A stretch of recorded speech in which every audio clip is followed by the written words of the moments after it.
잠자는 두뇌를 깨워라. 우리 안에는 우리는 무한한 지성과 송수신할 수 있다. 마지막 스텝 13이 직감인데요. 직감에서 지혜의 사원으로 들어가는 문이라고 되어 있고, 우리가 보통 직감을 그냥 뭐 이렇게 직감을 믿어도 되나? 그냥 나한테 어느 날 그냥 뭐 번뜩하고 떠오른 생각을 이렇게 굉장히 신뢰하기 어렵잖아요. 근데 사실은 진짜 직감이 우리 전에 했던 책에 보면 그 우주에서 했던 거는 미래의 내가 나에게 와서 해주는 말이라고 하잖아요. 우리 그 베르나르 베르베르 그 기억에서도 보면 사실 내가 지금 하고 있는 생각이 미래의 나가 너무 안타까워서 나한테 지금 와서 이렇게 알려주는 것이 어떤 계시일 수도 있고 직감일 수도 있고, 그래서 그 직감에 충실해라. 어떤 생각이 딱 떠올랐다면 그거를 충실한 것이 훨씬 좋고, 아니야 그건 말이 안 되지, 그게 될 리가 있어 라고 생각한다든지,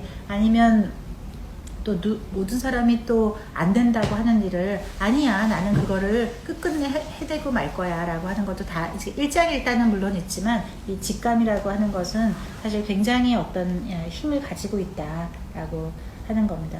이 저자도 기적은 믿지 않지만 실제로 직감이라는 것은 실제로 있다. 그래서 그 직감을 무시하지 말고 잘 충실하게 하라는 거고, 직감이라는 것이 또 자기 암시가 될 수도 있고, 그것이 결국 자기 암시가 자기의 성격이 되고, 자기 성격이 자기 운명이 되고, 그렇게 한다는 거고, 여기서 재밌는 장면이 나오는데요. 252페이지에 보면은 상상의 회의장이라고 해서 각 멘토들을 다 이렇게 앉혀요. 여기 이렇게 보면 그 전에 우리 베르나르 베르베르 그 기억 소설에서 나왔던 것처럼 자기의 어떤 이 전생의 이 스승 사람들을 이렇게 앉혀놓은 것처럼, 자 법엔 여기 나폴레옹 씨, 나 지금 어떻게 하면 좋을까요?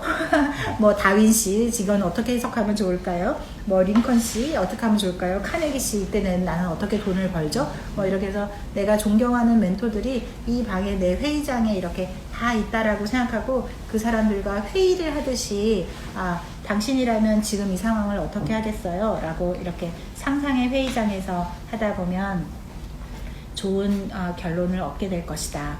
그래서 256페이지 거의 이제 마지막으로 가서, 잠자고 있는 직감을 깨워라. 모든 성공의 출발점은 소망이다. 그리고 종착점은 자기를 이해하는 것이고, 남을 이해하는 것이고, 대자연의 법칙을 이해하는 것이고, 행복을 이해하는 것이다. 결국 내가 모든 성공을 하려면 나 자신이 무엇인지를 알아야 되고, 내가 누군지, 내가 뭘 바라는지, 그거를 알게 되면 결국 그 지혜로 남을 이해할 수가 있게 되고, 그러면 남과 협력할 수 있게 되고, 그러면 결국 세상의 이치를 깨닫게 되고, 그러면 못 잃을 것이 없다라고 하는 것이고, 여기서 꼭 지금부터 한 달 뒤에 이 책을 꼭 다시 한번 읽어봐라 라고 얘기하고 있습니다. 한번 읽고 알지 말고. 그래서 당신의 소망이 그 무엇이든 당신은 그것을 현실화할 수 있다.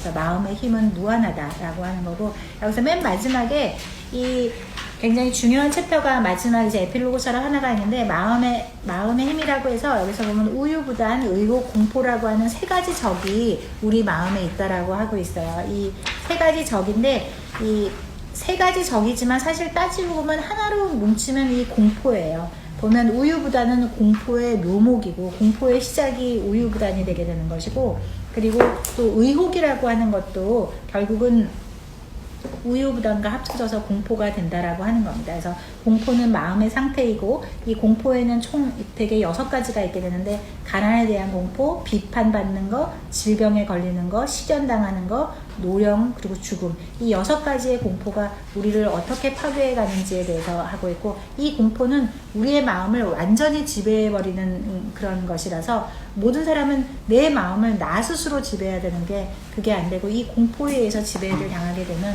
모든 것이 다 끝난다고 하는 거죠. 결국은 여기에 3가지 적이라고 되어 있지만, 이 단 하나로 하면은 역시 공포가 어떻게 사람의 인생을 망치게 할 수 있는가 하는 것이고, 도대체 무엇이 가장 무서운가라고 하는 것을 잘 생각해야 되는 거고, 우리가 고민을 한다고 하는 것도 사실은 공포를 불러오는 마음의 상태이기 때문에 우리가 해야 될 것은 고민이 아니고 각오를 해야 된다라고 하는 겁니다.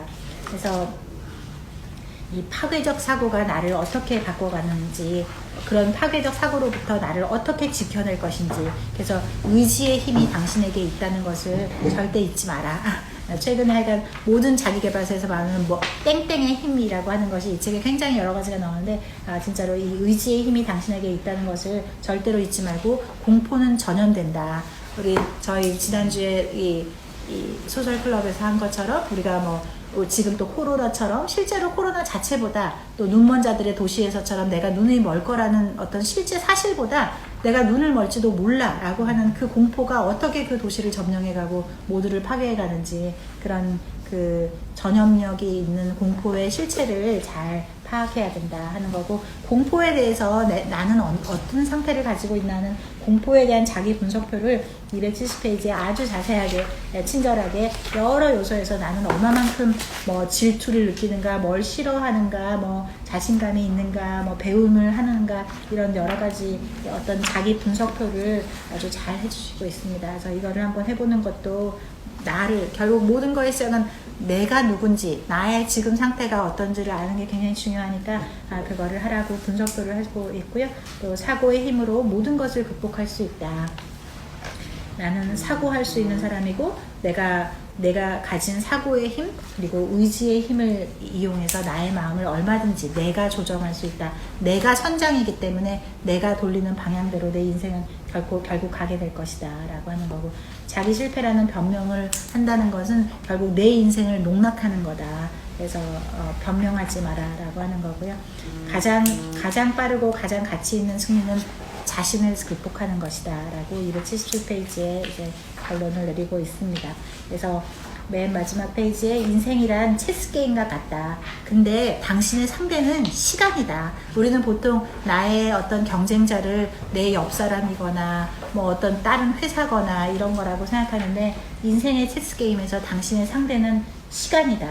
당신이 머뭇거리고 있는 사이에 상대는 앞으로 계속 나아간다. 그렇기 때문에 당신 결코 우유부단하지도 않다. 그래서 결국 내가 성공으로 가는 것은 쉼없이 나아가는 것, 그게 빠르든 안 빠르든 상관없고 쉼없이 나아가는 것이어야 할 것이고, 또 그 방향이 반드시 정의와 어떤 선에 부합돼야 한다는 것, 방향이 잘못되어 있으면 그 쉼없이 나아가는 것 자체가 파멸로 갈 수 있다는 것을 꼭 하고, 여기서 인연이 있으면 또 만납시다. 이 책 안에서 다시 만납시다 라고 이 저자가 정말 진심으로 이 책을 읽는 사람들이 성공한 삶을 이루기를 해주시는 것 같아요. 그리고 아까 그 다음 이 저자의 다른 책은 부자가 되리라, 여러 가지 여기도 여러 스텝이 있지만 여기서 제일 중요한 건 아까 협력자를 구하는 거, 어떻게 마스터마인드, 이게 협력자를 인생에서 구할 수 있는지에 대한 구체적인 것들을 많이 써놓고 계시고요.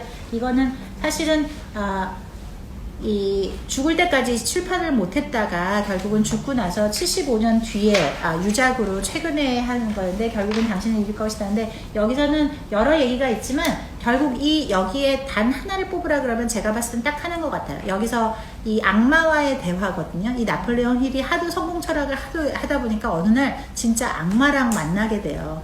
진짜인지 아닌지 알 수 없으나 진짜로 이 사람이 악마랑 대화를 계속 합니다. 그래서 이 세상의 사람 중에 98%는 되게 악마의 지배하에 있고 단 2%만이 그 악마의 반대의 신에 의해서 이렇게 속하게 되는데, 도대체 나는 어떻게 그렇게 쉽게 이 거대한 몇십억에 의해 98%를 내 손아귀에 놓고 이렇게 할 수가 있었나. 도대체 당신은 무슨 묘법을 있길래 신도 그 선한 선도 단지 2%밖에 못했는데 당신은 어떻게 98%의 전 인류를 갖고 놀 수 있었나 라고 하는 거에 딱 하나는 두려움입니다. 나는 두려움을 가진 사람들만 공략한다. 두려움을 갖지 않은 사람은 나는 도저히 공략할 수가 없다. 근데 어리석게도 사람들은 98%가 다 두려움을 갖고 있다. 아까 두려움이 결국 고민하는 마음, 우유부단한 마음, 이런 것들이 결국은 다 공포를 자아내는 거고, 결국 그 마음의 공포감을 갖고 있는 사람은 아무리 지가 날뛰어봤자, 아무리 예쁘고 똑똑하고 부자여도 결국은 내 손아귀에서 꼼짝하지 못한다. 그래서 공포를 갖는 것이 얼마나 지금의 내 실제 상황과 관계없이 비참한 결과로 이어질 것이고, 또 거꾸로 내 지금 상황이 어떻든 내 마음에 두려움이 없으면 너가 바라는 모든 것을 얻을 수 있고 악마가 어떻게 힘이 강해도 악마가 손을 뻗을 수 없다라고 하는 게 약간 최신의 유작으로 75년 만에 출간된 이 책의 주 내용인 것 같습니다. 이상입니다. 여러분의 성공을 기원합니다.